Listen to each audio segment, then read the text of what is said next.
Tässä nyt tarkastellaan tätä Lidlin pyörätelinettä. Hinta-laatusuhde on paikallaan. Telineessä on 4 jalkaa, millä se seisoo. Lisäksi nämä jalat saa kiinnitettyä vaikka lautaan tuohon pitkittäin. Siinä on ruuvinreijät, joilla se voi kääntää.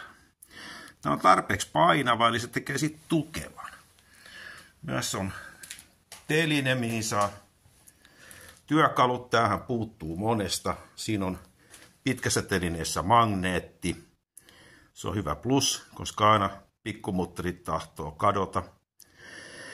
Itse pyörän telineen tämä säätömutteri. Tämä oli aika hankala tai voimaa vaativa käyttää. Kuitenkin onnistui sitten ihan hyvin. Fillariin kiinnittäminen on tosi hyvä. Siinä on pehmeä kumi ja tämä ei naarmuta pyörää. Ja tämän pystyy säätämään mihin asentoon vaan.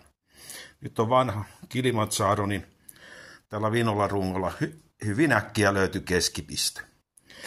Sitten vielä stongan kiinnike. Tässä pystyttäessä tämän stongan sai jo kerran vasempaan silmään, mutta toivotaan nyt, ettei mitään isompaa vammaa tullut. Mutta helpottaa huoltohommia. Pyörä tulee oikealle korkeudelle. Korkeuden säädöt on hyvät. Ja tämä on tukeva. Suosittelen.